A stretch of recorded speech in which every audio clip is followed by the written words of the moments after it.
Hello everyone, welcome to this amazing platform of our channel Panisha for Competitive Examinations and I am Piyush। तो इस particular session में हम cover कर रहे हैं जो जीके पनेशा सीरीज़ 5.0 है।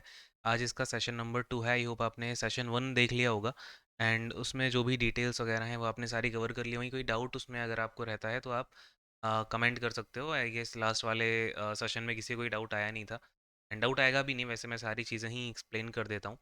इन सेशंस में हम क्या कर रहे हैं, तो हम एडिकिटी ने जो अभी एग्जामिनेशंस कंडक्ट कराए हैं ना, एडिकिटी कंडक्टेड एग्जाम्स जो हैं एसएससी के 2025 वाले एग्जाम्स हुए हैं, जैसे सिलेक्शन पोस्ट हो गया आपका, या फिर आपका स्टेनोग्राफर का एग्ज़ाम हो गया, या फिर आपका यहाँ पे पीएचडी का एग्ज़ाम हो गया। तो इन सभी एग्जामिनेशन में जो क्वेश्चंस आए हैं उनको हम डिटेल में डिस्कस कर रहे हैं। बिकॉज पहले भी देखा गया है कि स्टेनो में जो क्वेश्चंस पूछे गए हैं वैसे कई सारे क्वेश्चंस आपके सिलेक्शन पोस्ट में रिपीट हुए हैं, इवन टॉपिक्स से रिपीट हुए हैं। हमारा मेन मोटो होगा कि हम क्वेश्चन के थ्रू सारे के सारे टॉपिक्स को भी कंप्लीट करते चलें। ठीक है, चलिए शुरू करते हैं आज का सेशन। जो भी चीज़ें हैं आप अगर इन सेशंस के बारे में आपको जानकारी नहीं है तो पहला सेशन से स्टार्ट करिएगा, आपका एक बेस बिल्ड होता जाएगा। ठीक है, एंड शुरू करते हैं। फिर आज हमारा पहला क्वेश्चन ये है। हाँ, टेलीग्राम चैनल ज्वाइन कर लेना, वो आपको डिस्क्रिप्शन में लिंक मिल जाएगी, बिकॉज क्लासेस की इन्फॉर्मेशन मैं वहीं पे आपको मैसेज कर देता हूँ, राइट। अच्छा जी, ये है आपका क्वेश्चन नंबर 2। इसमें primary objective of LUPEX mission पूछ रहा है। ठीक है, ल्यूपेक्स मिशन क्या है? ये कोलैबोरेशन है इसरो और जाक्सा का। अच्छा, ल्यूपेक्स मिशन क्या होगा? बेसिकली ये आपका चंद्रयान 5 मिशन के नाम से भी इसे हम जानेंगे, चंद्रयान 5। ठीक है, अभी आपने देखा चंद्रयान 3 जो है वो सक्सेसफुली जो आपका है उसके साउथ पोल में हमने अपना जो सैटेलाइट है उसको बेसिकली वहाँ हमने अपने लैंडर को वहाँ लैंड कराया था। ये क्या होगा, अभी चंद्रयान 3 के बाद 4 आएगा और इसके बाद आएगा चंद्रयान 5, और इसकी जो एक्सपेक्टेड डेट है वो 27-28 की है। लेकिन रिसेंटली ही ये करंट न्यूज़ में रहा है, मई 2025 में ये काफ़ी न्यूज़ में था ल्यूपेक्स मिशन। ये हम इसके बारे में थोड़ी सी चीज़ें देख लेते हैं, है ना। सबसे पहले तो यही पता होना चाहिए भाई ल्यूपेक्स का मतलब क्या है। ल्यूपेक्स आपका शॉर्ट फॉर्म है लूनार लूनार पोलर एक्सप्लोरेशन, है ना। लूनार पोलर एक्सप्लोरेशन, तो ये बेसिकली एक मिशन होने वाला है जिसमें कि जापान की जो साक्सा है और इंडिया की इसरो है, ये दोनों मिलकर के यहाँ पे काम करेंगे। अच्छा, कैसे काम करेंगे? यहाँ पर जो रोवर है वो तो होगा जाक्सा का, ये याद रखिएगा, क्वेश्चन ऐसा ही आएगा। रोवर कहाँ का है? रोवर तो जाक्सा बनाएगा। और जो लैंडर है, ठीक है, जो लैंडर है वो होगा इसरो का। अब कौन सा लैंडर होगा, क्या रोवर का नाम होगा, वो हमें आने वाले टाइम में पता चलेगा, लेकिन फिलहाल तो बात यह है कि जो लैंडर होगा वो भैया इसरो का होने वाला है और जो रोवर है वो जाक्सा का होने वाला है। अच्छा, लॉन्च किसके रॉकेट पे किया जाएगा? तो जापान का जो H3 रॉकेट है, जापान का H3 रॉकेट है, उसमें जो है इसको यहाँ लॉन्च किया जाएगा। अच्छा, अब एक बात और, इसमें कितने इंस्ट्रूमेंट जाएंगे तो आपको ये, अब देखो आपने अगर कल वाली क्लास कवर की है, पहले वाली क्लास कवर की है, तो आपको इतना दिमाग में आता है। तो मैं जो भी सेशंस कराता हूँ ना यार, एक चीज़ समझ लो कि मैं, जैसे आप सीढ़ी चढ़ते हो ना, पहला स्टेप चढ़ोगे, फिर दूसरा चढ़ोगे, फिर तीसरा, तो मेरे सारे लेक्चर्स अगर कोई सीरीज़ आप कर रहे हो, इट मीन्स मैं ऐसा बेस बिल्ड करता हूँ कि आपको धीमे धीमे धीमे धीमे करके सारी चीज़ें क्लियर हो, है ना। तो आपको ये कहानी पता है कि हमारा कोई भी यहाँ से अगर वो जाएगा तो उसमें हमारे पेलोड्स होंगे, है ना भाई। वहाँ पे आप जो भी ऑब्जर्वेशंस करोगे, स्टडी कैसे करोगे, वहाँ पे पेलोड की उससे हेल्प से।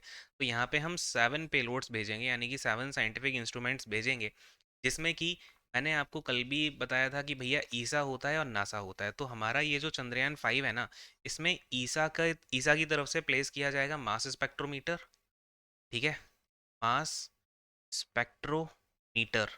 और फिर नासा की तरफ से यहाँ पे डाला जाएगा न्यूट्रॉन स्पेक्ट्रोमीटर, न्यूट्रॉन स्पेक्ट्रोमीटर। ठीक है, तो अब याद रखिए कि यहाँ पे ये हम भेज तो रहे हैं इसरो और जाक्सा मिलकर के, लेकिन यहाँ जो पेलोड होने वाला है ना, उसमें 2 पेलोड ईसा और नासा के भी हैं। ईसा नासा का फुल फॉर्म आप कमेंट करके बताइएगा, ठीक है।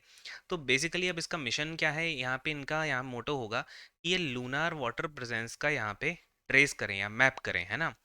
लूनार वाटर प्रेजेंस, यानी कि जो सन का, सॉरी, जो आपका लूनार सरफेस है वहाँ पे वाटर है या नहीं है। फिर वहाँ पे ये लूनार रेगोलिथ को भी ड्रिल करेंगे, वहाँ का वाटर क्वांटिटी कैसा है ना। वहाँ का वाटर क्वालिटी कैसा है, वहाँ पे ये थोड़ा सा ड्रिलिंग वगैरह भी करेंगे कि भैया जो वाटर है उसकी क्वालिटी कैसी है, कंटेंट क्या है, वहाँ के वाटर का कंपोजिशन क्या है ना।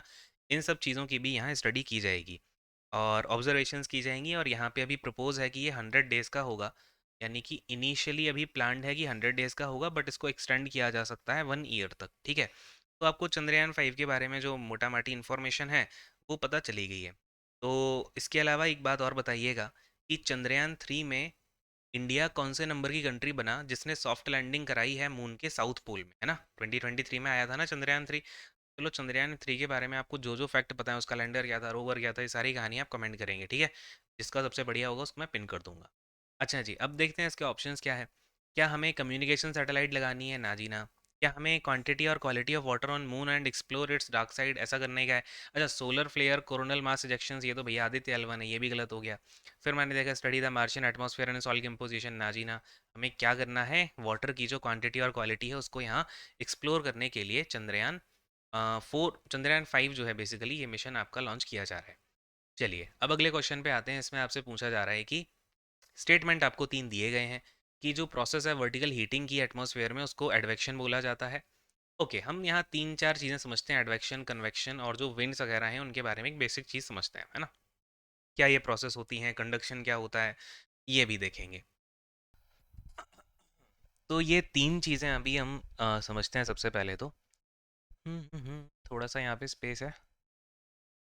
देखो, हमें सबसे पहले 3 चीज़ें समझनी है। एक तो होता है आपका कंडक्शन, एक होता है आपका एडवेक्शन, ठीक है, और फिर एक होता है आपका कन्वेक्शन। कन्वेक्शन। और वैसे एक आपका टेरेस्ट्रियल रेडिएशन भी होता है। ये भी मतलब ये आपके इतना एग्जाम में नहीं पूछा जाएगा, बट ये 3 चीज़ें ज़रूरी हैं। देखो, सबसे पहले आपको ये चीज़ तो पता ही है कि अगर ये अर्थ है ना, ये अर्थ सरफेस है, तो इस अर्थ सरफेस पे नीचे जो टेम्परेचर होता है, ये जो नीचे का टेम्परेचर है, और जैसे जैसे आप ऊपर बढ़ते जाओगे तो टेम्परेचर आपका क्या होगा? डिक्रीज होगा। यानी कि जब हम ऊपर से नीचे आते हैं तो टेम्परेचर कैसा होगा? टेम्परेचर डिक्रीज करेगा अगर हम ऊपर से नीचे आते हैं, और अगर नीचे से ऊपर जाएंगे तो हमारा टेम्परेचर, ये टेम्परेचर हमारा इंक्रीज होगा, है ना, अगर हम ऊपर से नीचे आते हैं। अगर नीचे से ऊपर जाते हैं तो हमारा टेम्परेचर कैसा होगा? भैया टेम्परेचर डिक्रीज करेगा। इतनी सी बात मेरे को पता है। इसके साथ एक और चीज़ होती है, प्रेशर। प्रेशर, जो प्रेशर होता है वो भी सेम कहानी है। अगर आप ऊपर जाओगे तो ये क्या होगा? माइनस होगा, ठीक है। और अगर आप नीचे आओगे तो आपका ये क्या होगा? प्लस होगा। यानी कि जो अर्थ सरफेस के पास टेम्परेचर और प्रेशर होता है वो ज़्यादा होता है। जितना आप सरफेस से दूर होते जाओगे उतना आपका जो टेम्परेचर और प्रेशर है वो कम होता जाएगा, है ना। चलिए, अब क्या होता है, जैसे कि अगर मैं कंडक्शन की बात करूं, कंडक्शन को हम ग्रीन कलर से लेते हैं। लेट से ये अर्थ सरफेस है, हमने इतना पार्ट उठाया।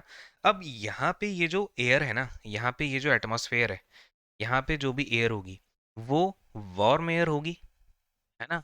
ऊपर वाली जो है वो कूल होगी। तो इस लेयर में ये जो एयर है, इतनी लेयर में ये गर्म होगी, लेकिन ये एयर यहाँ पे इससे भी टच हो रही है। तो जो भी ये वाली एयर, ठंडी वाली एयर को अगर टच करेगी तो क्या होगा भैया? सीधी सी बात है कि अगर हॉट सरफेस से आप कोल्ड सरफेस को टच कराओगे तो टेम्परेचर अगेन जो कोल्ड वाला है वो थोड़ा सा हॉट हो जाएगा। तो यही जो धीरे धीरे जो कांटेक्ट से एयर आपकी यहाँ पे, जैसे ये वाले पार्ट की जो एयर है ना, ये गर्म है, इसके ऊपर वाली अभी कैसी है? थोड़ी ठंडी है। तो यहाँ पे जब इस कंडक्शन की वजह से, जब इसके मॉलिक्यूल्स, इस वाली एयर के मॉलिक्यूल और इस वाली एयर के मॉलिक्यूल मिलेंगे, तो इनके टच की वजह से जो आपका मतलब बेसिकली आप देख रहे हो ना, कंडक्शन हो रहा है कहीं ना कहीं। यहाँ पे हीट का क्या हो रहा है? कंडक्शन। तो ये जो है आपकी एयर इस तरीके से हीट होती जाएगी। ये होता है आपका बेसिक कंडक्शन का प्रोसेस, ठीक है। अच्छा, अगर हम एडवेक्शन की बात करें, एडवेक्शन को लेते हैं इस कलर से, ब्लू से। ये है आपका एडवेक्शन। अब समझिएगा, ये जो हीटेड एयर है ना, ये जो हीटेड एयर है ये एक्सपेंड करेगी, ठीक है। और ये एक्सपेंड करके क्या होगा? वर्टिकली एक्सपेंड होगी और राइज करेगी। बात समझिएगा ध्यान से। यहाँ पर जो हॉट एयर है वो क्या कर रही होती है एडवेक्शन में? हॉट एयर होती है आपकी expand and rises up vertically, है ना। चलिए, जब जब भी बात होगी ना वर्टिकली, आपका जो हॉट एयर है वो वर्टिकली आपकी ऊपर जा रही है एक्सपेंड करके, वो प्रोसेस को हम क्या बोलेंगे, एडवेक्शन बोलेंगे। लेकिन जब भी आपका यहाँ पे, अरे यार उल्टा बता गया, देखो मैं, ये होता है कन्वेक्शन, है ना, वर्टिकल वाला होता है कन्वेक्शन। अगर हम एडवेक्शन की बात करें, यहाँ पे कर लेता हूँ, देखो, अगर हम एडवेक्शन की बात करते हैं तो क्या होगा, ये है आपका सरफेस, ठीक है। अब ये जो आपकी हॉट एयर है ना, वो बेसिकली क्या करेगी, विंड की वजह से, ड्यू टू विंड क्या होगा, ये जो हीट है यहाँ की, है ना, बात समझना, वो हॉरिजॉन्टली क्या हो जाएगी, ट्रांसफर। तो horizontal transfer of heated air due to wind, है ना, ड्यू टू विंड या बाई विंड इज कॉल्ड, क्या कहलाता है भैया ये आपका, ये कहलाता है एडवेक्शन, है ना। तो अब आपको कहानी समझ में आ गई। कंडक्शन में क्या होगा कि जो भी टच हो रहा है ना, जो भी इस सरफेस से यहाँ पे आपका टच करेगी एयर, वो ही यहाँ पे हीट होगी ड्यू टू कंडक्शन उनके मॉलिक्यूल की वजह से। लेकिन आपका कन्वेक्शन में क्या होगा, जो हीटेड एयर है वो ऊपर जाएगी, आपको पता है, जो हॉट एयर है वो ऊपर जाएगी, एक्सपेंड करेगी। जब ये वर्टिकली राइज करेगी तब आपका होता है कन्वेक्शन। एंड जब भी ये जो हीटेड एयर है, जैसे लेट से भाई क्या होगा, सपोज करो ये एक एरिया है, ठीक है, यहाँ पे बहुत गर्म सरफेस है, ये बहुत गर्म सरफेस है, लेकिन यहाँ से अगर मैं इस इतनी दूरी पे बात करूँ, इस जगह का जो एरिया है वो इतना गर्म नहीं है, यहाँ पे सन डायरेक्ट नहीं गिर रहा, ठीक है। तो ये वाले सरफेस पे बहुत गर्म एयर होगी, बोलो हाँ कि ना। तो जब यहाँ की जो आपकी एयर है या यहाँ के जो मॉलिक्यूल्स हैं, वो यहाँ पे बहुत ज़्यादा गर्म है, अब यहाँ पे चली विंड, इस विंड की वजह से ये जो आपकी हीटेड एयर थी, ये मूव करेगी यहाँ पे, और आपको जो है यहाँ पे गर्म हवा देखने को मिलेगी। इसी प्रोसेस को बोला जाता है लू। तो अगर मैं आपसे बोलता हूँ लू किस कारण से होती है, किस प्रोसेस की वजह से होती है, तो ये भाई एडवेक्शन की वजह से होती है कि नहीं, अरे बोलो हाँ। और लू हमें कहाँ देखने को मिलती है, नदर्न इंडिया में, नदर्न इंडिया में और पाकिस्तान वगैरह में भी देखने को मिलती है। तो वो भी खैर है तो इंडिया, मतलब था तो इंडिया ही। तो नदर्न इंडिया का जो पार्ट है, यहाँ पर हमें ट्रॉपिकल इंडिया है जो बेसिकली, यहाँ पर हमको क्या है, लू देखने को मिलती है ड्यू टू एडवेक्शन। अच्छा जी, अब क्या होता है, इंसोलेशन की वजह से कई बार, जो मैंने आपको बताया कि हीट ट्रांसफर हो रही है ऊपर, है ना, हीट यहाँ वर्टिकली ट्रांसफर हो रही है, तो कई बार क्या होता है कि इंसोलेशन क्या होता है, सोलर रेडिएशंस की वजह से ये सरफेस की जो हीट है, वो सीधी डायरेक्ट यहाँ पर क्या करती है, आउटर स्पेस में पहुंच जाती है ना। ये हीट जब सीधी, हीटेड एयर है वो आउटर स्पेस में जाने लग जाए, उस प्रोसेस को बोला जाता है टेरेस्ट्रियल रेडिएशन। ज़्यादा डिटेल में नहीं जा रहा हूँ, बिकॉज ये आपसे पूछा भी नहीं जाएगा इतना ज़्यादा डिटेल में, ठीक है। अच्छा, अब आप कहोगे कि सर कन्वेक्शन में भी तो वर्टिकली ही जा रही है और टेरेस्ट्रियल में भी ऊपर ही जा रही है, तो हम कैसे यहाँ पे इन दोनों को अलग अलग करेंगे। तो भैया कन्वेक्शन में जो आपकी एयर वर्टिकली राइज करती है ना, ये सिर्फ ट्रोपोस्फेयर तक जाती है ना, ये कहाँ तक जाती है, ट्रोपोस्फेयर तक। लेकिन जब हम यहाँ पे बात करते हैं टेरेस्ट्रियल रेडिएशन की, तो ये लॉन्ग वेव फॉर्म्स में जाती है सीधी, लॉन्ग वेव फॉर्म्स में आपका ये आउटर स्पेस है ना। तो इन दोनों में आपको ये बेसिक सा डिफरेंस अपने दिमाग में रखना है। अब आते हैं भैया फटाफट से अपने क्वेश्चन पे, क्या कह रहा है ये। वर्टिकल हीटिंग होती है एडवेक्शन। अरे बताओ भाई, वर्टिकल हीटिंग होती है क्या एडवेक्शन, बिल्कुल नहीं होती है। वर्टिकल वाले को तो कन्वेक्शन कहते हैं, हॉरिजॉन्टल वाले को एडवेक्शन कहते हैं, ठीक है। ये दोनों स्टेटमेंट हो गए आपके गलत। तीसरा ये कह रहा है नदर्न इंडिया में समर में जो चलती है वो एडवेक्शन की वजह से होती है, हाँ जी बिल्कुल। एडवेक्शन में क्या होता है, हॉरिजॉन्टली जो है यहाँ पे हीटेड एयर मूव कर जाती है, जिस वजह से लू बनती है। तो हमारा स्टेटमेंट नंबर 3 बिल्कुल करेक्ट है। अरे है कि नहीं, ओनली स्टेटमेंट 3 इज करेक्ट। अच्छा देखो, एक चीज़ और बता देता हूँ यहीं पे, जब ये सारी कहानी चली रही है तो आपको वाटर साइकिल पता होगी, है ना, हाइड्रोलॉजिकल साइकिल, इसके क्वेश्चंस भी बनते हैं। हाइड्रोलॉजिकल साइकिल समझिएगा। देखो पानी क्या है, पानी आपका अगर बेसिकली मैं बात करूँ, सबसे पहले तीन चार प्रोसेस होती हैं। एक होता है इवेपोरेशन होता है आपके पास, ठीक है, या फिर ट्रांसपिरेशन होता है ना। इवेपोरेशन हो गया, ट्रांसपिरेशन हो गया, जी। अब हमारे पास में आएगा कंडेंसेशन, है ना। कंडेंसेशन। अच्छा, एवेपोरेशन हो गया, ट्रांसपिरेशन हो गया, इसके साथ एक चीज़ और, सब्लिमेशन। सब्लिमेशन अभी मैं समझाऊंगा, है ना, ये मैं ऐसा क्यों लिख रहा हूँ। कंडेंसेशन होगा, इसके बाद में आपका हो जाएगा प्रेसिपिटेशन। प्रेसिपिटेशन, हाँ जी। चलो भाई अब देखो।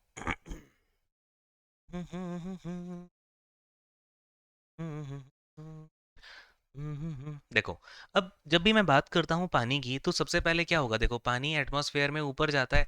लेट से आपका ये एक, मैं छोटा सा एक वो बनाता हूँ, यहाँ पे आपके प्लांट लगे हैं, ये ऐसा ये प्लांट है, ट्री है ना, इस तरीके से ये यहाँ पे बीच में एक तालाब है।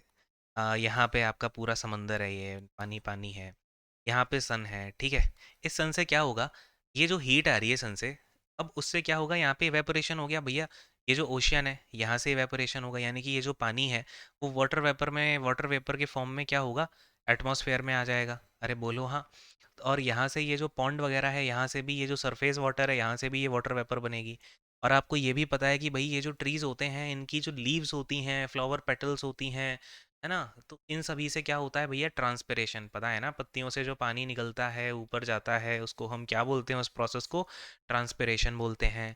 और अगर हम इन दोनों को, कई बार ना आपको एक टर्म लिखा मिलेगा, क्या स्पेलिंग होती है यार, इवेपोर्ट, इवेपो ट्रांसपीरेशन, यस, इवेपो ट्रांसपीरेशन, ये करके मिलेगा। इसका मतलब यही होता है कि हम इस पूरे प्रोसेस को मिला के बोल देना चाहते हैं कि टोटल जो वेपर आ रही है आपकी, चाहे वो ओशन हो, वाटर बॉडी हो, प्लांट्स हो, उन सभी से मिलके हमें जो भी वाटर वेपर मिल रही है, वो किस वजह से मिल रही है, ड्यू टू एवेपो ट्रांसपीरेशन। हाँ जी, क्योंकि हमने इन दोनों प्रोसेस को मिला दिया, कहने का एक तरीका है बस। अच्छा जी, सब्लिमेशन में क्या होगा कि जो आइस होती है, आपने देखा होगा कई बार आइस से सीधा सीधा धुएं के फॉर्म में वाटर वेपर निकल जाती है।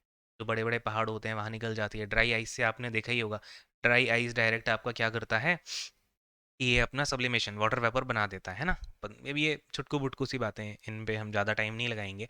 अच्छा, अब ये जो वाटर वेपर है, ये सारी जा करके अपने एटमॉस्फेयर में आ गई, ठीक बात है। अब ये जो वाटर वेपर आई है, ये अभी देखो, मैंने ऊपर आपको ज्ञान दिया था ना, देखो इसलिए ये ज्ञान काम आता है। मैंने बोला कि यहाँ पे ये, चलो ये सरफेस है ना, ये इसके ऊपर की एक लेयर है, ये सरफेस ऑफ अर्थ है। मैंने बोला जैसे जैसे ऊपर जाओगे, यहाँ पर क्या होगा भैया, टेम्परेचर हमें कम मिलेगा और यहाँ पर प्रेशर भी कम मिलेगा। और जब ये वाटर वेपर यहाँ पे आई है, हमें इस वाटर वेपर को कम टेम्परेचर मिल रहा है, कम प्रेशर मिल रहा है, तो यहाँ पे ये किस फॉर्म में चेंज हो जाएगी, एक ड्रॉप के फॉर्म में, यानी कि एक लिक्विड के फॉर्म में चेंज होगी। अरे बोलो हाँ या ना। अब ये छोटी सी ड्रॉपलेट बन गई। अब ये ड्रॉपलेट जब भी डस्ट पार्टिकल से मिलेगी, और ये बहुत सारी ड्रॉपलेट्स जब मिलेंगी, तब यहाँ पर क्या बन जाता है बच्चों, तब यहाँ पर बन जाता है आपका एक क्लाउड। अरे बात समझ में आती है ना। तो कंडेंसेशन होकर के क्या बन गया, अपने पास में एक क्लाउड बन गया। अब देखो यार, अब ये मेरा एक क्लाउड बन गया है ना, कंडेंसेशन की प्रोसेस हुई। अब आपको ये तो नहीं समझाना पड़ेगा ना कंडेंसेशन क्या होता है। अब ये कंडेंसेशन हुआ, ये बन गया क्लाउड। अब आपने देखा होगा कई बार क्लाउड क्या होते हैं, उड़ते हैं ना, इधर से इस डायरेक्शन में जा रहा है, उधर उस डायरेक्शन में जा रहा है। अरे जाता है कि नहीं। अब ये जो प्रोसेस है, अब ध्यान से समझिएगा। क्या समझोगे भाई, ये जो एक्चुअली में ये आपका ये बना है, जैसे यहाँ का जो पानी था, ठीक है।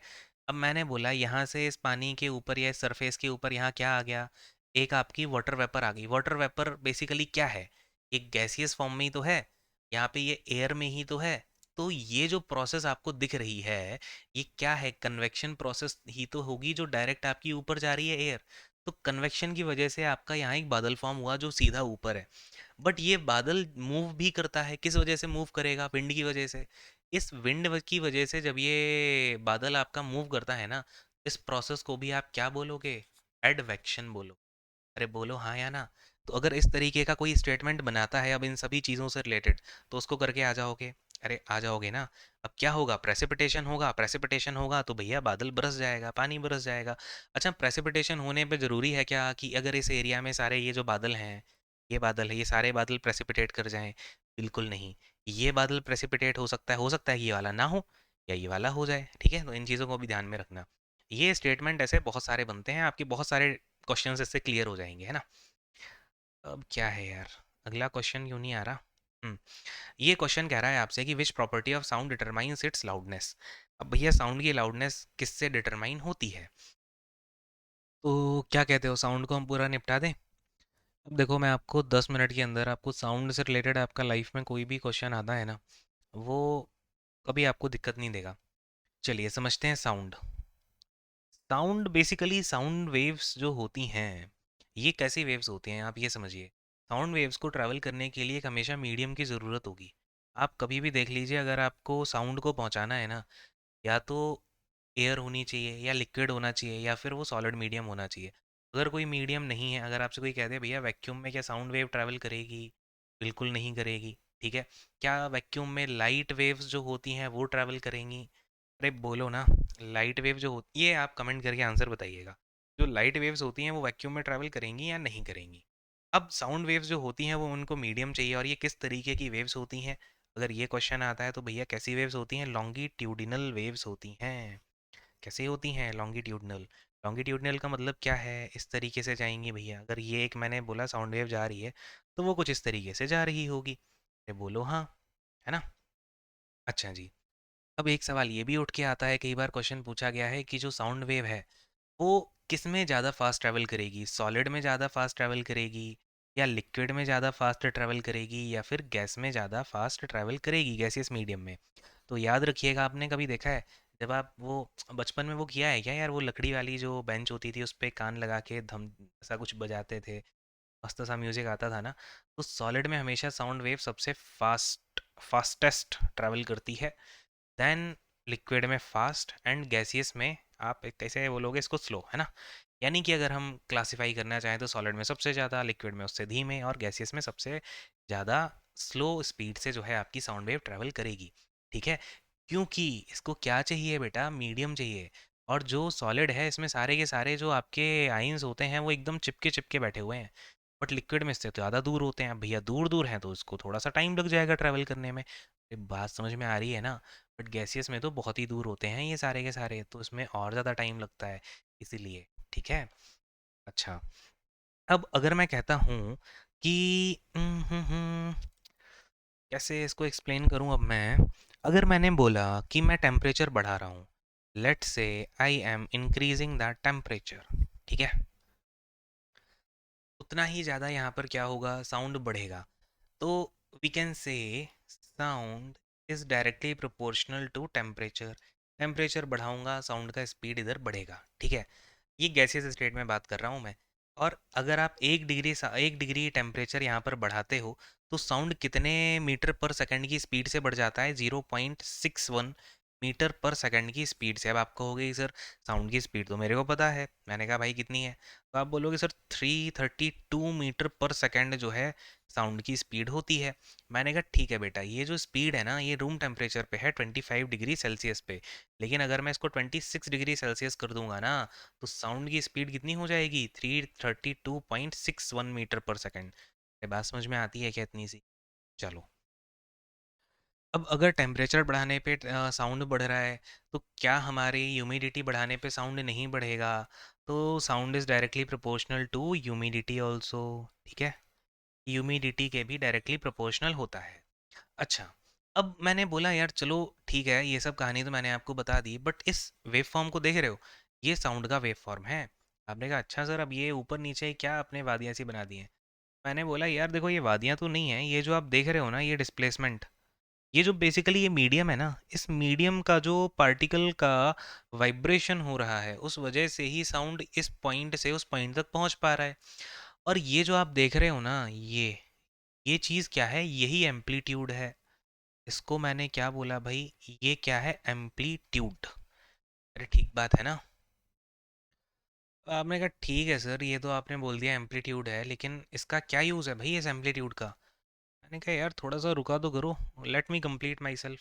एम्पलीट्यूड जो है, ये मैंने देखा ये क्या है basically, it is the, how do we say that, क्या बोलते हैं, मीन पोजीशन। तो बेसिकली ये क्या होगा आपका, the maximum displacement, the maximum displacement of a vibrating particle, from it's equilibrium position, ऐसा लिखो, इट्स इक्विलिब्रियम पोजीशन। तो भाई आपने कहा सर ठीक है, चलो आपने बोला था कि ये जो वेव फॉर्म है, इस वेव फॉर्म में यहाँ पे उस पार्टिकल की ये इक्विलिब्रियम पोजीशन है या मीन पोजीशन है। आपने बोला कि सर यहाँ से ये वाइब्रेट होकर यहाँ जाएगा, कभी ये यहाँ से वाइब्रेट होकर यहाँ जाएगा, कभी यहाँ जाएगा। तो आप सर ऐसा बोल रहे हो कि ये जो मैक्सिमम डिस्प्लेसमेंट हो रहा है यही एम्पलीट्यूड है। मैंने कहा हाँ बेटा बिल्कुल यही बोल रहा हूँ, और ये जो एम्पलीट्यूड है ना, यही डिसाइड करता है कि एक साउंड की लाउडनेस कितनी होगी। अगर ये ज़्यादा बड़ा है इट मीन्स वो ज़्यादा लाउड होगा, अगर थोड़ा सा कम है तो उसकी लाउडनेस कम होगी। आपने एम्पलीफायर सुना है ना, ये म्यूज़िक जो सिस्टम यूज़ करते हैं हम, तो उसमें एम्पलीफायर का यूज़ करते हैं। इस एम्पलीफायर में क्या कर रहे होते हैं हम, ये जो वेव फॉर्म है ना, जो साउंड का वेव फॉर्म छोटा है इसको ही हम बड़ा कर देते हैं। इससे होता क्या है, उस साउंड की लाउडनेस बढ़ जाती है। तो क्या अब रटने की आवश्यकता है आपको कि लाउडनेस बढ़ाने के लिए हम क्या बढ़ाएं, या लाउडनेस किस पे डिपेंड करती है? भाई एम्पलीट्यूड पे, बेसिक सी बात है, क्योंकि मैंने सारी चीज़ें स्टडी कर ली हैं, है ना, समझ में आती है इतनी बात, तो अब रटने का नहीं है आपको। अच्छा, अब आपने बोला चलो सर ठीक है, आपने ये वाली कहानी बता दी, अब मुझे ये तो बताओ, आपने ये जो वेव फॉर्म बनाया था, इस वेव फॉर्म में मैं देख रहा हूँ यहाँ से ये इधर है, यहाँ पे ये बन गया, तो ये बेसिकली क्या है? ये जो डिस्टेंस है, आपने वर्टिकल वाली तो बता दी, हॉरिजॉन्टल वाली और बता दो। मैंने कहा ठीक है यार, जब भी ये पार्टिकल अपने आप की वेव को, मतलब एक वेव अपने आप को फिर से दोबारा कॉपी करने लग जाती है, उसके बीच में जो डिस्टेंस होती है उसको हम क्या बोलते हैं? वेवलेंथ बोलते हैं, ठीक है। क्या बोलते हैं भाई? वेवलेंथ। मैंने स्पेलिंग सही लिखी है क्या वेवलेंथ की? LENGTH सही तो है, वेवलेंथ। तो बेसिकली वेवलेंथ क्या होगी मेरे पास में? ये मिनिमम डिस्टेंस होती है जब भी कोई साउंड वेव अपने आप को रिपीट करने लग जाए, ठीक है। इसको हम डिनोट करते हैं लैम्बडा से या मीटर्स, मतलब डिनोट किया जाता है लैम्बडा से, और इसकी एसआई यूनिट होती है मीटर, है ना। तो ये मतलब ज़्यादा कुछ इसमें है नहीं। अब मेन मुद्दा ये है कि ये वेवलेंथ होती है ना, इस वेवलेंथ का जो इन्वर्स होता है वो इक्वल टू होता है फ्रीक्वेंसी, है ना। फ्रीक्वेंसी समझते हो? फ्रीक्वेंसी, जैसे पिच बोलते हैं ना, ये लो पिच का साउंड है, ये हाई पिच का साउंड है। तो पिच यानी फ्रीक्वेंसी किस पे डिपेंडेंट होती है? वेवलेंथ पे। बच्चों अगर क्वेश्चन आता है कि फ्रीक्वेंसी ऑफ साउंड या पिच ऑफ साउंड किस पे डिपेंड करती है, तो वेवलेंथ पे। बिकॉज हॉरिजॉन्टली बात कर रहे होते हैं, when we are talking about a frequency it is horizontal, when we are talking about loudness it is vertical, and vertical जब भी पिक्चर में आएगा तो एम्पलीट्यूड मिलेगा, हॉरिजॉन्टल जब भी आएगा हमें पिक्चर में वेवलेंथ मिलेगी। अरे भाई, वह हॉरिजॉन्टल है ना, हॉरिजॉन्टल में क्या होगा? डिस्टेंस ही तो कवर करोगे, लेंथ ही तो कवर करोगे भाई। और अगर वेव के बीच में लेंथ है तो it is wavelength of course. मतलब सारी चीज़ें यार फिजिक्स में ना बड़ी सी, मतलब बड़ी ये है, थोड़ा सा दिमाग लगाओगे सब क्लियर होगा। अब पिच में क्या होता है, हम बोलते हैं लो पिच है, हाई पिच है, ठीक है। अब एक बात बताओ, लो पिच का मतलब क्या है? फ्रीक्वेंसी कम होनी चाहिए। अगर फ्रीक्वेंसी कम चाहिए मेरे को तो उसमें वेवलेंथ क्या होगी? ज़्यादा, बिकॉज ये इन्वर्स का रिलेशन है ना। यानी कि अगर कभी मुझे किसी वेव की वेवलेंथ ज़्यादा मिलती है तो उसकी पिच कैसी होगी? उसकी पिच कम होगी, ठीक है। और अगर मुझे किसी साउंड वेव की वेवलेंथ कम मिलती है तो उसकी जो पिच होगी वो कैसी होगी? ज़्यादा होगी। नोट डाउन कर लेना ये सारे फैक्ट, आपका साउंड चैप्टर इधर ही खत्म हो गया है ना। सारी कहानी यही फिनिश कर दूंगा। क्लियर है? अब आपको आई गेस लाइफ में कभी इशू नहीं आना चाहिए, जितनी चीज़ें मैंने आपको बता दी हैं फिलहाल। तो ये क्या कह रहा है, लाउडनेस को डिसाइड कौन करता है? एम्पलीट्यूड करता है भाई। मैंने आपको पिच भी समझा दिया, वेवलेंथ भी समझा दिया है, फ्रीक्वेंसी भी समझा दिया है, दो चार ज्ञान अभी और दूंगा, है ना। अब देखो, ये तो चलो वेव हो गई है ना। हाँ, इधर बताता हूँ। ये आपने देख लिया भैया, साउंड वेव है। अब मैंने कहा यार अगर ये वेव है, इसके सामने मैं कुछ एक दीवार लगा देता हूँ या कुछ यहाँ हिंड्रेंस लगा देता हूँ तो ये रिफ्लेक्ट भी तो होगी। भैया ये वेव जा रही है अपनी मस्ती में, यहाँ ये टकराएगी तो रिफ्लेक्शन भी होगा। अब जब रिफ्लेक्शन होता है तो यहाँ डिस्टेंस याद रखिएगा, 17 मीटर। सपोज ये जो साउंड वेव का ओरिजिन है वो 17 मीटर दूर है ना, या फिर 17 मीटर से कम है। जब भी डिस्टेंस यहाँ 17 मीटर से कम होगी, डिस्टेंस लेस देन 17 मीटर, तो ये जो इफेक्ट होगा रिफ्लेक्शन ऑफ साउंड का, उसको हम बोलेंगे रिवर्बरेशन। रिवर्बरेशन इसमें होता क्या है एक्चुअली, ये जो मेरा ओरिजिन साउंड साउंड है ना, वो जा रहा है वहां से टकरा के आ जा रहा है, और टकरा रहा है तो फिर यहाँ पे मेरा इतने टाइम में ओरिजिनल साउंड भी जा रहा है। तो जब ओरिजिनल साउंड और रिफ्लेक्शन ऑफ साउंड एक दूसरे में टकराते हैं ना, तो उस फेनोमेना को बोलते हैं रिवर्बरेशन। और यहाँ पे जो डिस्टेंस होती है ओरिजिन ऑफ साउंड वेव और फिर जो आपके वो ऑब्स्टिकल आप लगा रहे हो उसके बीच में distance should be less than 17 metre. और दूसरा होता है इको। आपने इको सुना होगा।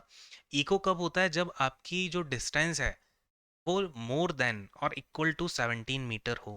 क्वेश्चन आता है बच्चों कि हमें ओरिजिन ऑफ साउंड वेव और ऑब्स्टेकल के बीच में कितनी डिस्टेंस मिनिमम रखनी चाहिए कि इको हो जाए। It should be equal to 17 metre. अरे बोलो हाँ। ठीक है। अब हम यहाँ पे थोड़ी सी ऑडिबिलिटी की बात कर लेते हैं, फिर आपका साउंड इधर ही फिनिश। अब देखो यहाँ पे तीन तरीके की वेव्स होती हैं, हमने मतलब ऐसा अलग अलग वो कर रखा है कि जो इंफ्रासोनिक वेव होती हैं कुछ, क्या होती हैं इंफ्रासोनिक, कुछ होती है हमारी ऑडिबल रेंज जो हम सुन पाते हैं, कुछ होती हैं अल्ट्रासोनिक वेव्स, है ना।